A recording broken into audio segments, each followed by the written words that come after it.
Hello everyone. I welcome you all on this class.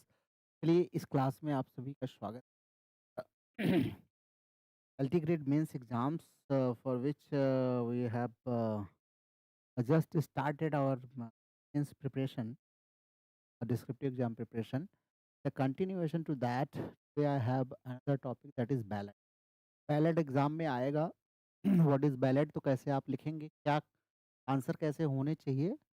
तो यहाँ पे आपको मैं बताऊँगा कि कैसे आप डेफ़िनेशन लिखेंगे, फिर उसका ओरिजिन डेवलपमेंट कैसे आप लिखेंगे।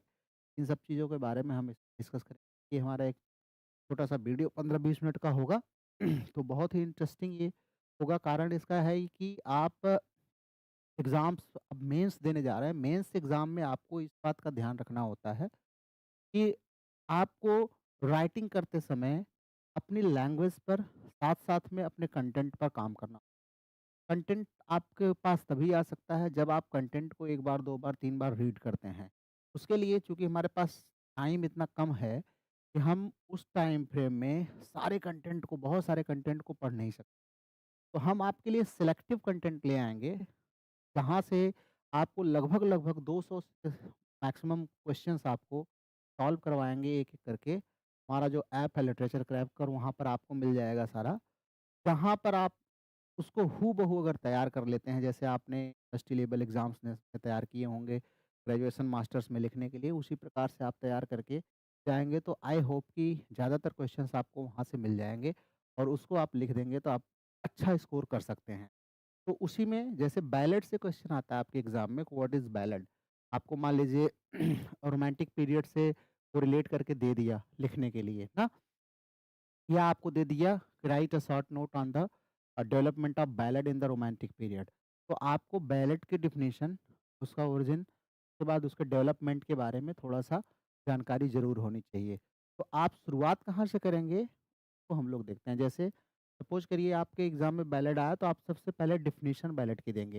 यहाँ पर मैंने हेडिंग मार्क कर दी है, लेकिन ज़रूरी नहीं कि आप हेडिंग वाइज़ लिखें, आप पैराग्राफ वाइज़ भी लिख सकते हैं और पैराग्राफ वाइज़ जो है लिखना ज़्यादा सही होता है। पैराग्राफ वाइज़ आप लिखिए, तो आपको ज़्यादा बेहतर जो है एक इम्प्रेसिव राइटिंग मानी जाती है। हालाँकि हेडिंग वाइज़ भी आप लिखेंगे तो बुरा नहीं है। आप चाहें तो पहले पूरी आउटलाइन लिख लीजिए, उसके बाद फिर आप लिखिए, जैसे हम ऐसे लिखते हैं। तो यहाँ पे देखिए शेक्सपियरियन ट्रेजेडी करा देंगे, शेक्सपियरियन ट्रेजेडी ज़रूर कराएँगे। गुड इवनिंग, चलिए स्वागत है।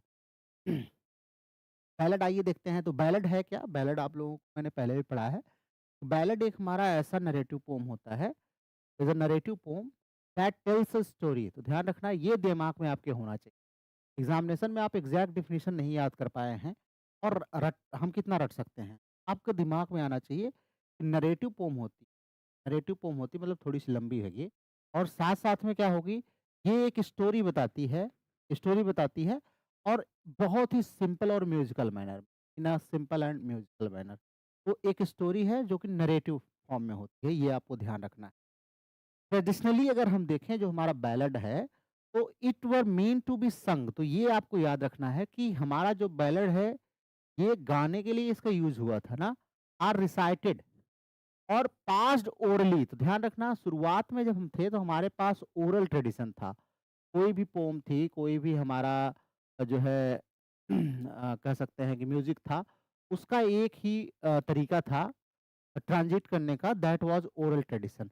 ओरली हम एक तरह से दूसरी तरह इसको ट्रांसमिट किया करते थे। तो कह रहे हैं कि ये ओरली पास होता है from one generation to another. तो ये ट्रेडिशनली अगर देखें तो बैलेड यही था। एक ऐसा सॉन्ग था, एक ऐसा नैरेटिव पोएम है जो सॉन्ग फॉर्म में गाई जाती है और जिसमें कोई एक स्टोरी होती है और ओरली एक जनरेशन से दूसरे जनरेशन तक पहुँचाई जाती है। दिमाग में बेसिकली ज़्यादातर बच्चे हमारे जो इसमें जुड़े होते हैं या एलटी का एग्ज़ाम दे रहे हैं, वो हिंदी स्पीकिंग बेल्ट से बिलॉन्ग करते हैं। उनके लिए स्पेशली क्या है कि हम हिंदी में सोचते हैं कोई चीज़, तो हिंदी में आप सोचिए, आपका ट्रांसलेशन आना चाहिए। हाँ, एक ऐसी-ऐसी कंपोज़िशन होती है, जो मीन टू बी संग होती है और ट्रेडिशनली अगर हम देखें, तो ये हमारी क्या करती है, ओरली जो है, एक जनरेशन से दूसरे जनरेशन में पास होती है। तो ये आपके दिमाग में होना चाहिए। अब ये और क्या करती हैं, तो they usually deal with stories of love. इसमें अगर आप हम थीम की बात करें तो किसके थीम को डील करते हैं, तो थीम ऑफ लव होता है, एडवेंचर होता है, ब्रेवरी होता है, ट्रेजेडी और कभी supernatural events. Super prime of ancient mariner अगर आप देखेंगे तो सुपर नेचुरल इवेंट्स पर ही है ना। ठीक है, because of their musical quality and simple language, ballads were popular among common people. लोगों के बीच में काफ़ी ये पॉपुलर थे, क्यों? क्योंकि सिंपल लैंग्वेज में होता था और म्यूजिकल क्वालिटी इसमें होती थी और थोड़ा-सा लैंग्वेज लोगों को पसंद आती थी। ये ये कॉमन पीपल के बीच में बड़ा ही फेमस था। तो ये एक छोटा-सा हमें इसके ओरिजिन डेफिनिशन के बारे में पता चला। बैलेड के डेफिनिशन के बारे में थोड़ा-सा हम जान पाए। इन शॉर्ट अगर कहें तो ballad is a story telling. अगर आपसे कोई पूछे तो शॉर्ट में आप बता सकते हैं कि बैलेड एक स्टोरी टेलिंग है, poem with rhythm and rhyme. एक ऐसी स्टोरी बताती हुई कविता है जिसमें अपना रिदम होता है, अपना राइम होता है। Good evening lucky. Fourth semester की क्लास बेटा हो चुकी है ऑलरेडी। 8 बजे से क्लास चली थी, बाकी आप ऐप ऐप जो है उस पे जा करके क्लास देख लीजिए। आइए ओरिजिन एंड डेवलपमेंट देख लेते हैं। दूसरा जो पॉइंट हमारा होगा बैलेड के ओरिजिन एंड डेवलपमेंट पे आ जाएगा। तो अगर हम इसके ओरिजिन की बात करें तो इंग्लिश लिटरेचर में ओल्डेस्ट जो पोएटिक फॉर्म मिलता है वो हमारा बैलेड है। ध्यान रखिएगा, एक ओल्डेस्ट जो पोएटिक फॉर्म मिलते हैं उनमें से एक हमारा बैलेड भी है। तो शुरुआत में दिमाग में अपने ये फील रखिए, ballad is one of the oldest form ना in English literature. English literature में जो ओल्डेस्ट पोएटिक फॉर्म है उनमें से एक हमारा बैलेड है, ये आपके दिमाग में हो।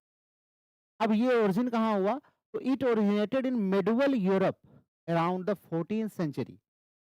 14th सेंचुरी के आसपास इसका देखें तो मिडल यूरोप में खूब प्रचार प्रसार। Early ballads were part of oral tradition. आपको पता है शुरुआत में बैलेड जो है वो गीत के माध्यम से ओरली ट्रांसमिट किए जाते थे। कैसे?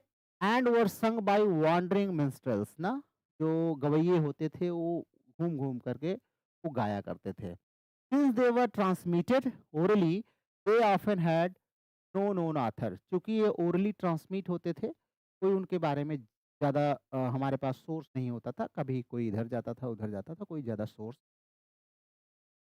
कि कौन राइटर है, कौन।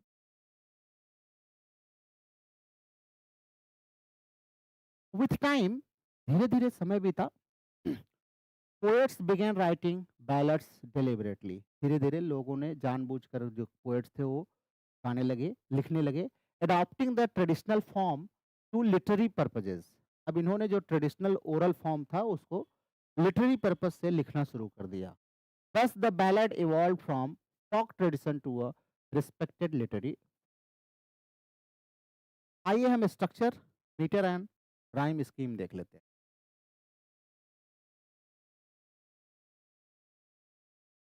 Traditionally ballads are written in quadrants. हमने आपको पढ़ाया है कि हमारा जो बैलेड होता है वो क्वाट्रेन में लिखा जाता है। 4 लाइन का स्टैंजा होता है जिसको हम क्वाट्रेन बोलते हैं, 4 लाइन स्टैंजा।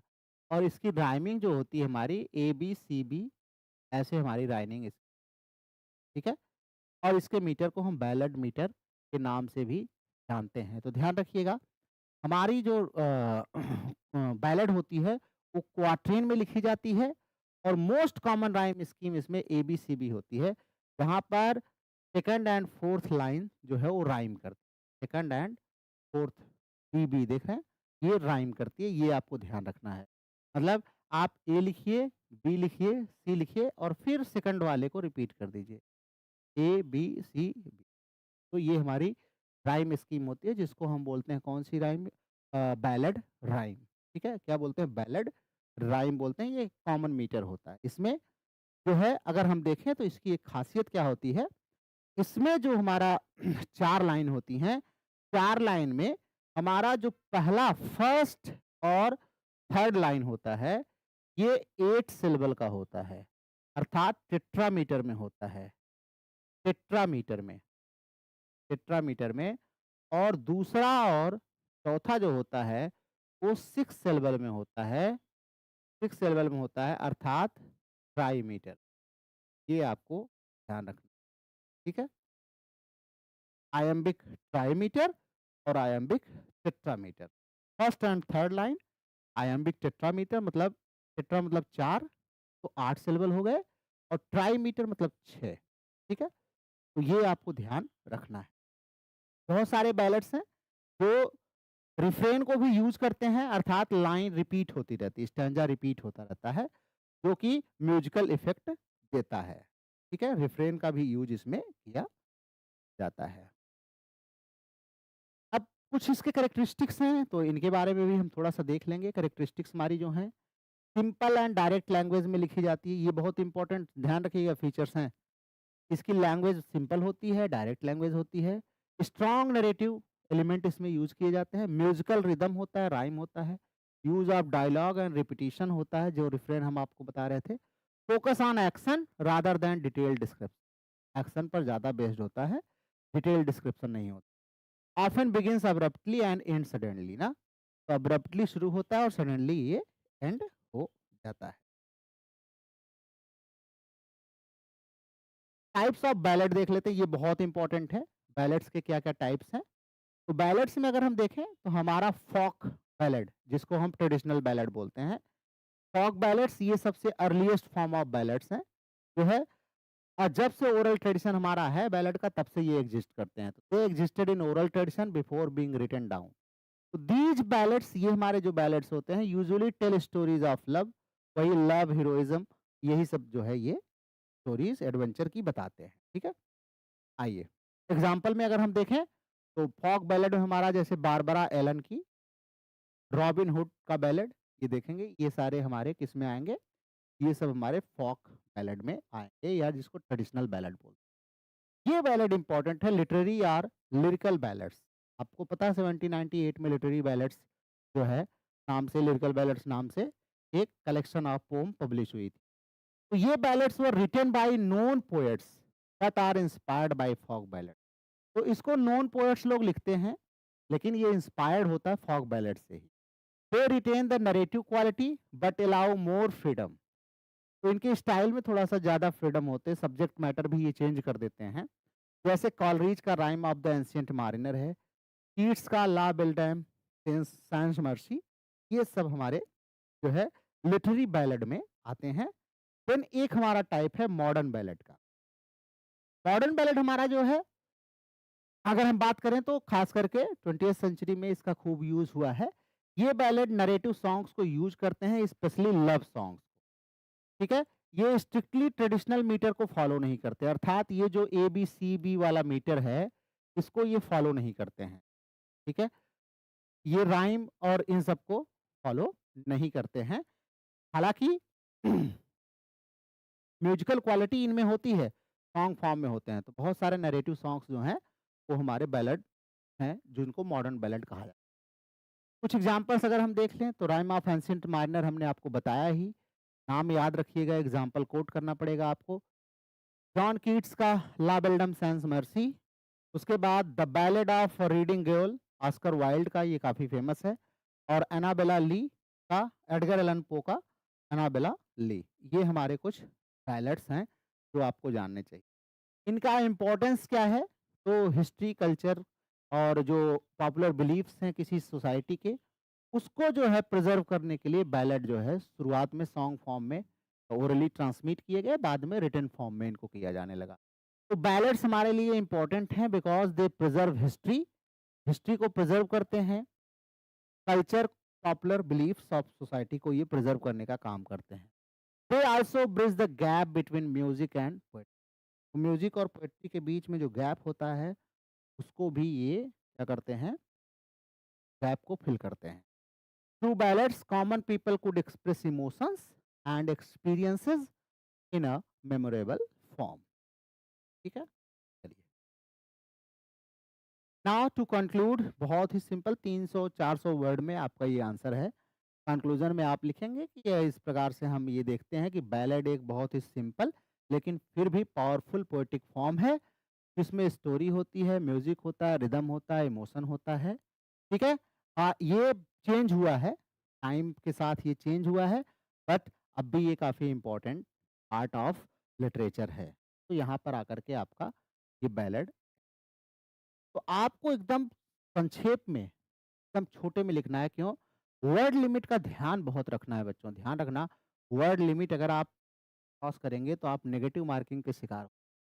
तो आपको उसी वर्ड लिमिट में सब कुछ बताना है। बैलेट पूछा है, तो आपको उसी वर्ड लिमिट में आपको उसकी डेफिनिशन, डेफिनिशन के साथ-साथ फिर आप उसकी ओरिजिन, ओरिजिन के बाद फिर उसका डेवलपमेंट, डेवलपमेंट के बाद फिर कुछ फेमस एग्ज़ाम्पल्स, टाइप्स के क्या-क्या टाइप्स हैं, फिर एग्ज़ाम्पल्स, और उसके बाद आप कंक्लूज़न वगैरह देंगे। तो ऐसे पॉइंट वाइज़ बना करके आप ना इसको नोट कर सकते हैं। ठीक है? तो ये ध्यान रखेंगे। ऐसे आप छोटा-छोटा लिखने का प्रैक्टिस करिए। धीरे-धीरे, धीरे-धीरे आपको जैसे ही 1 आध महीने प्रैक्टिस करेंगे तो आपको खुद ही अच्छा लगने लगेगा कि हाँ, अब हम सही कर रहे हैं। लिखने की प्रैक्टिस आप लोग डेली ज़रूर करें। ठीक है?